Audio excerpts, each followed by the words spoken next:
Hello दोस्तों, नमस्कार। कैसे हैं आप लोग। उत्तर प्रदेश एनएम भर्ती परीक्षा के लिए प्रैक्टिस टेस्ट की श्रृंखलाएं चल रही थी, जिसमें हम लोग 23 टेस्ट कर चुके हैं। आज टेस्ट नंबर 25 होगा, टेस्ट नंबर 24 होगा, जिसमें टॉप लेवल के 25 मोस्ट एमसीक्यू रखे गए हैं। सारे सिलेबस के अनुसार होंगे। तो चलिए शुरुआत करते हैं।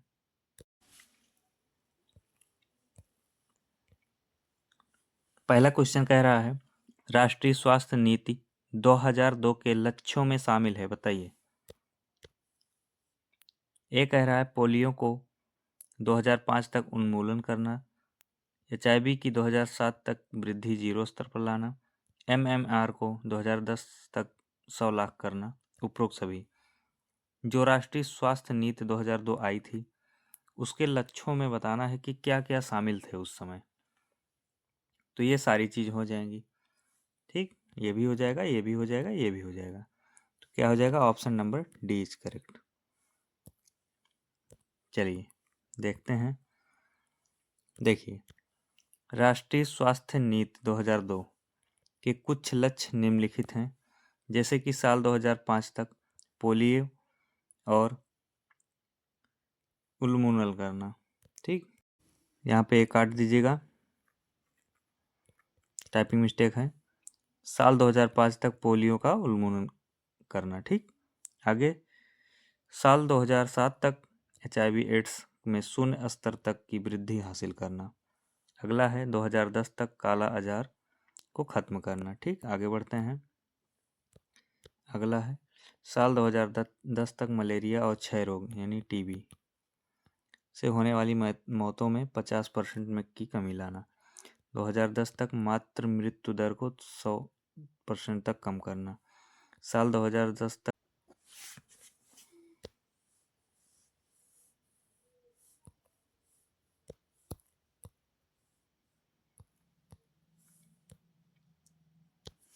अगला क्वेश्चन कह रहा है, आशा का पूरा नाम क्या है, बताइए। आशा का पूरा नाम देखिए, ऑप्शन नंबर ए कह रहा है accessory social health activator, B कह रहा है accessory social health activities, C कह रहा है activated social health activities, D कह रहा है एक्टिवेटेड सोशल हेल्थ एक्टिविटीज। बताइए, इसमें हो जाएगा ऑप्शन नंबर डी। आइए देखते हैं।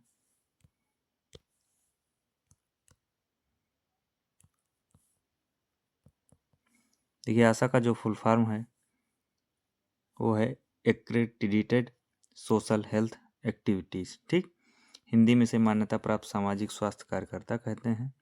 यह भारत के राष्ट्रीय ग्रामीण स्वास्थ्य मिशन NRHM के तहत स्वास्थ्य और परिवार कल्याण मंत्रालय द्वारा नियुक्त की जाने वाली एक सामुदायिक स्वास्थ्य कार्यकर्ता होते हैं। ठीक, आगे बढ़ते हैं। अगला क्वेश्चन कह रहा है, कंडोम गर्भनिरोधक की कौन सी विधि है, बताइए। शारीरिक, भौतिक, रासायनिक, स्थायी गर्भनिरोधक या प्राकृतिक गर्भनिरोधक, बताइए। प्रश्न संख्या 3।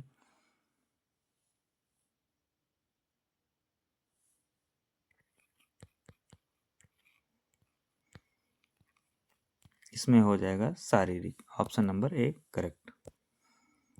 प्रश्न संख्या 4 कह रहा है, भारत में अंधापन का सामान्य कारण क्या है, बताइए। विटामिन ए है, मोतियाबिंद है, ग्लूकोमा है या दृष्टि संबंधी चोट है। कमेंट में इसका उत्तर दीजिए आप लोग। प्रश्न संख्या 4 में आप लोग कमेंट में उत्तर दीजिए क्या होगा। आगे बढ़ते हैं प्रश्न संख्या 5 की तरफ।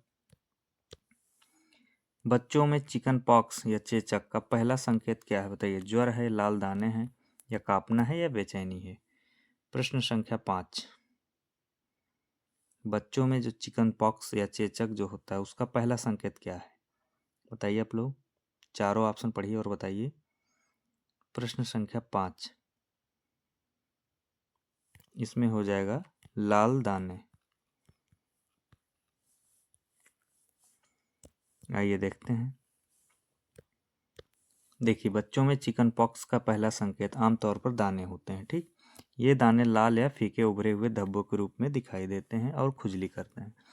कुछ घंटों के बाद भी और भी धब्बे दिखाई देते हैं। इन धब्बों के समूह को क्या कहा जाता है? क्रॉप। आगे बढ़ते हैं। अगला प्रश्न कह रहा है, निम्न में से किस संक्रामक रोग को जर्मन खसरा के नाम से जाना जाता है? बताइए आप लोग। कंठमाला रोग, रुबेला रोग, या डिप्थीरिया रोग, या काली खांसी? जर्मन खसरा।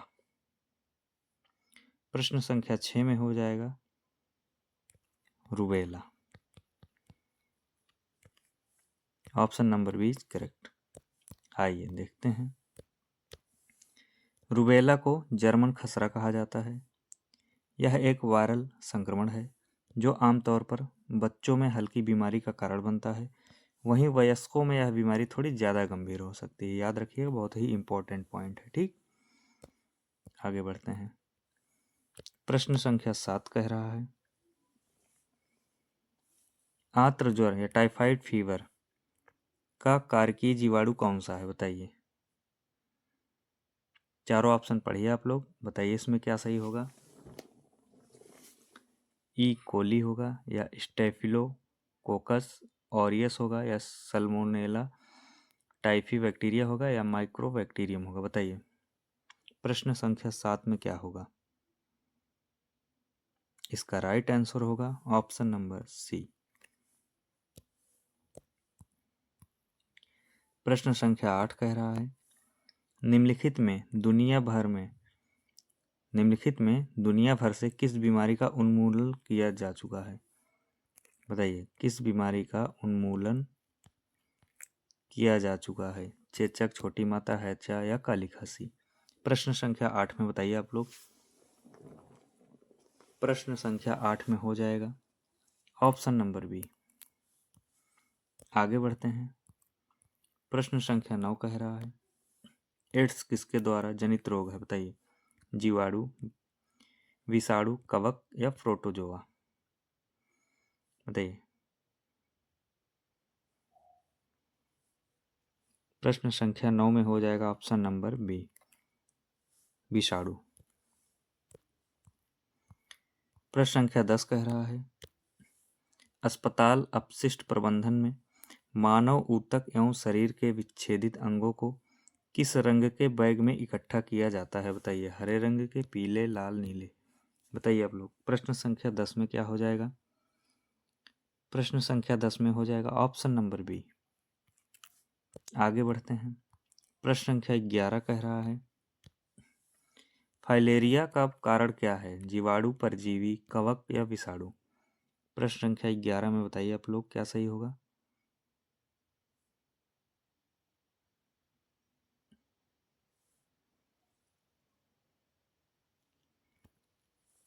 देखिए इसमें हो जाएगा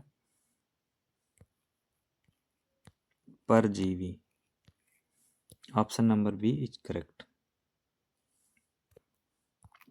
आइए देखते हैं।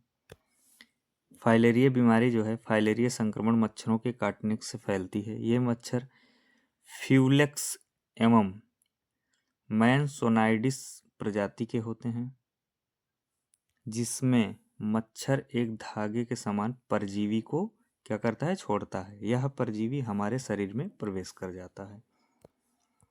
आगे बढ़ते हैं।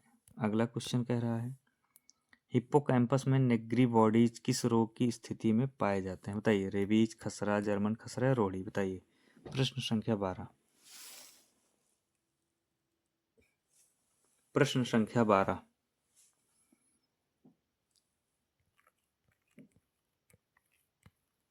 बारह में हो जाएगा ऑप्शन नंबर ए, रेबीज। आगे बढ़ते हैं। प्रश्न संख्या 13, निम्न में से किस प्रकार का जीव घातक मलेरिया का कारण बनता है?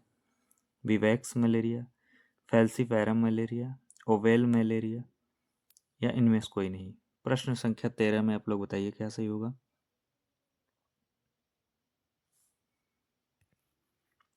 Option number B is correct. आगे बढ़ते हैं।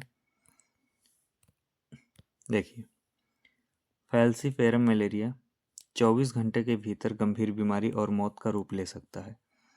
प्लाज्मोडियम परजीवी की 5 प्रजातियां हैं जो मनुष्यों में मलेरिया का कारण बनाती हैं, और इनमें से 2 प्रजातियां पी फैल्सीफेरम और वी विवेक सबसे खतरनाक है। यही 2 प्रजातियां सबसे खतरनाक हैं। आगे बढ़ते हैं। प्रश्न संख्या 14 कह रहा है, निम्नलिखित में से कौन सा इंजेक्शन सही है? बताइए, निम्नलिखित में से कौन सा इंजेक्शन सही प्रोजेस्टिन है? बताइए। प्रश्न संख्या 14, कमेंट में इसका उत्तर दीजिए आप लोग।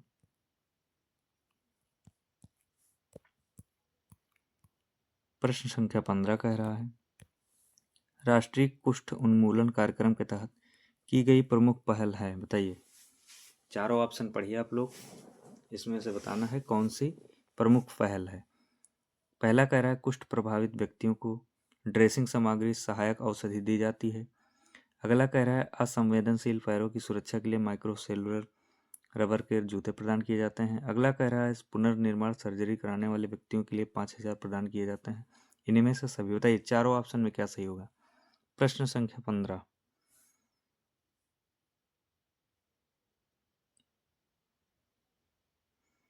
ऑप्शन नंबर डी, इसमें सारे सही हो जाएंगे। ठीक, चलिए आगे बढ़ते हैं प्रश्न संख्या 16 की तरफ।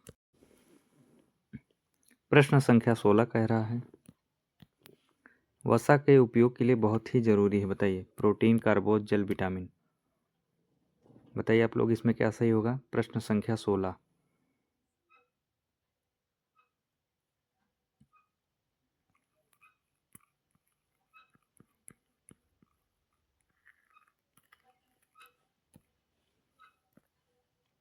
आगे बढ़ते हैं। प्रश्न संख्या 17 कह रहा है, कार्बोहाइड्रेट की प्राप्ति के साधनों को कितने वर्गों में बांट सकते हैं? 2, 4, 6, 8। प्रश्न संख्या 17 में बताइए आप लोग। इसमें हो जाएगा ऑप्शन नंबर ए। प्रश्न संख्या 18 की तरफ चलते हैं। कार्बोहाइड्रेट के एक अणु में कितने परमाणु कार्बन होते हैं? 2, 4, 6, 8। बताइए।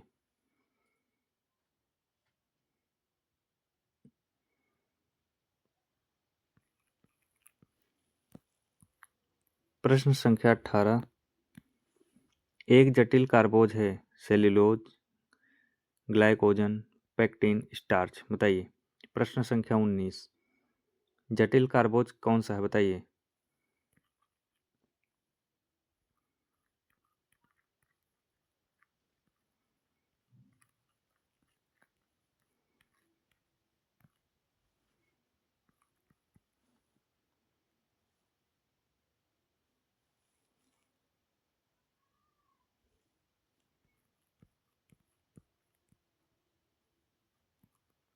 सेल्यूलोज, ए सही हो जाएगा। आगे बढ़ते हैं। प्रश्न का 20 कह रहा है, सभी स्तनधारियों के दूध में उपस्थित रहता है? बताइए। क्या उपस्थित रहता है? स्टार्च, डेक्साट्रिन, लैक्टोज या पैक्टिन। बताइए। प्रश्न संख्या 20। देखिए, स्तनधारियों के जो दूध होते हैं उसमें क्या होता है? लैक्टोज।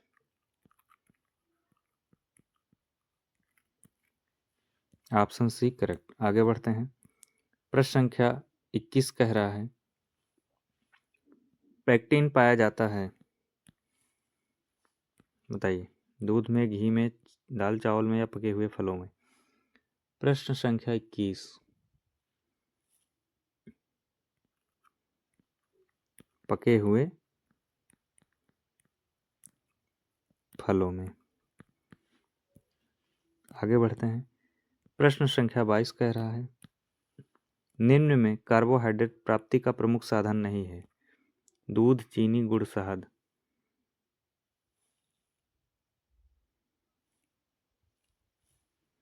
देखिए, दूध जो होता है इसमें कार्बोहाइड्रेट नहीं पाया जाता है। ठीक, बाकी चीनी, गुड़, शहद में पाया जाता है। आगे बढ़ते हैं। प्रश्न संख्या 23। 23 कह रहा है, निम्न में कार्बोहाइड्रेट प्राप्ति के साधन है? बताइए किस में पाया जाता है? आलू, अरबी, जिमीकंद, उपर्युक्त सभी। बहुत ही आसान क्वेश्चन है। इसमें हो जाएगा ऑप्शन नंबर डी। देखिए, कार्बोहाइड्रेट आलू में भी पाया जाता है, अरबी में भी पाया जाता है, जिमीकंद में भी पाया जाता है। ठीक, आगे बढ़ते हैं। प्रश्न संख्या 24 कह रहा है, कार्बोहाइड्रेट का प्रमुख कार्य क्या है? शरीर की रोग निरोधक शक्ति बढ़ाना, शरीर में चिकनाई उत्पन्न करना, अस्थियों को मजबूत करना, शरीर में ऊर्जा शक्ति उत्पन्न करना। बताइए, कार्बोहाइड्रेट का प्रमुख कार्य। देखिए, ऑप्शन नंबर डी हो जाएगा, शरीर में ऊर्जा एवं शक्ति उत्पन्न करना। आगे बढ़ते हैं। प्रश्न संख्या 25 कह रहा है, कार्बोहाइड्रेट के कुल कितने प्रकार हैं? 2, 3, 4, 5। बताइए। प्रश्न संख्या 25, कमेंट में इसका उत्तर दीजिए आप लोग कि ए सही होगा या बी होगा या सी होगा या डी होगा। बताइए आप लोग।